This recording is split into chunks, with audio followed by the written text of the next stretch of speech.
Boa noite, galerinha, tudo bem? Estamos aqui de volta e hoje a gente vai falar da primeira lei de Mendel. Essa é a segunda aula do nosso curso de genética, tá? E a gente vai falar então sobre isso. Galera, presta atenção.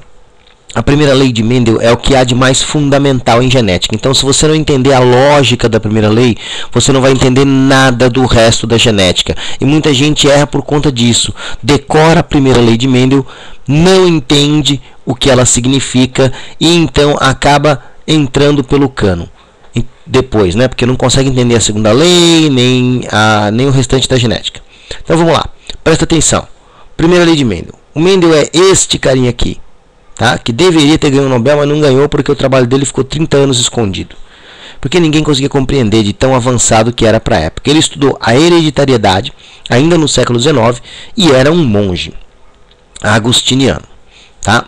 Bom, ele usou ervilhas, ó, essa plantinha que ele está analisando aqui para poder estudar a genética. Tá? Bom, como é que ele fez? Ele pegou ervilhas amarelas, que ele considerou puras, e cruzou com ervilhas verdes que ele considerou puras. Como é que você cruza ervilhas amarelas e verdes? Você mistura o pólen de uma na flor da outra e vice-versa, tá? E para isso você usa um pincel, pega nas anteras o pólen, passa no estigma da flor da outra planta. A planta de ervilha é muito propícia para estudos genéticos. Por quê? Porque são plantas pequenas, que crescem rápido, fácil de manusear, tem folhas, flores hermafroditas, facilita a autofecundação. As flores, elas têm um conjunto de pétalas que, né, evita ou reduz a chance de polinização cruzada. Então é fácil fazer os experimentos com ervilhas. Por isso que o Mendel escolheu ervilhas, tá? Bom, ele chamou essa primeira ervilha pura, né, verde, e essa primeira ervilha pura amarela que ele usou aqui nessa primeira geração, de parentais, geração P, tá? Elas são puras por quê? Porque elas são, a amarela é filha de amarela, neta de amarela, bisneta de amarela, ou seja, todo mundo na família dela é amarela, então por isso que ela foi chamada de pura.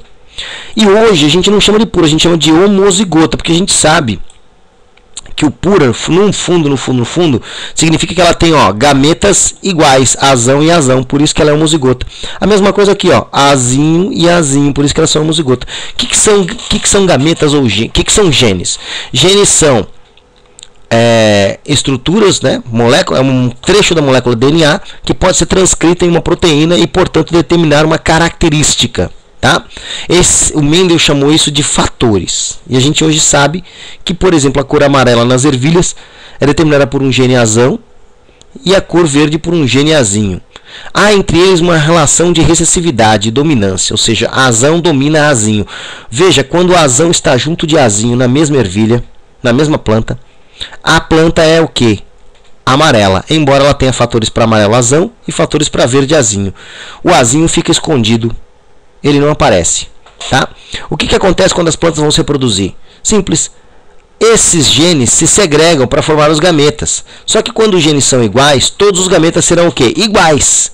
Então, esta planta aqui, por exemplo, que é homozigota azão-azão e é amarela, ela vai produzir apenas gametas com gene azão.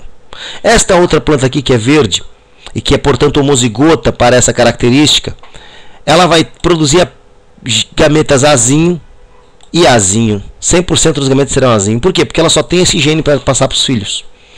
Então, os gametas sendo azinho, quando você fizer o cruzamento de azão, esse gameta com esse gameta, ou de qualquer gameta que esse azão amarelo aqui dos parentais produza, com qualquer gameta que esse azinho verde aqui dos parentais produza, você vai poder obter o quê? Uma ervilha híbrida. Uma ervilha que é azão-azinho. Só que como o azão é dominante, ela vai ser amarela. A mesma coisa acontece com todos os outros filhotes desse cruzamento. Então, quando você cruza amarelo puro com verde puro, todo mundo que vai haver na descendência é o quê? Amarelo. Tá? Por quê? Porque o gene azão domina o gene azinho. Como esse cara é híbrido, ele tem um azão e tem um azinho. Quando você cruza os híbridos é que a coisa se torna mais interessante. E esse é o cruzamento mais típico que você vai encontrar nos vestibulares. Por quê? Porque você vai acabar tendo gametas azão e azinho de um parental e que vão poder ser misturados com gametas azão e azinho do outro parental. E aí, quando você mistura um gameta azão com outro gameta azão, adivinha o que dá? Azão-azão. Esta ervilha é de que cor? Esta ervilha é amarela. Tá? Muito bem.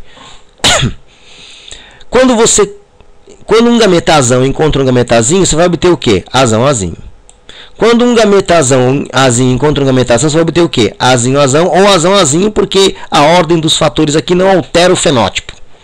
E quando você encontra um gametazinho juntando com outro gametazinho, o que você tem? Um azinho, azinho. Este cara vai ser verde e os outros três vão ser amarelos. E esse resultado está expresso aqui, ó, para você dar uma olhadinha aqui, ó, tá? Ou seja, como eu tenho um em cada 4 azão, azão, ele é amarelo. 2 em cada 4 azão, azinho também são amarelos.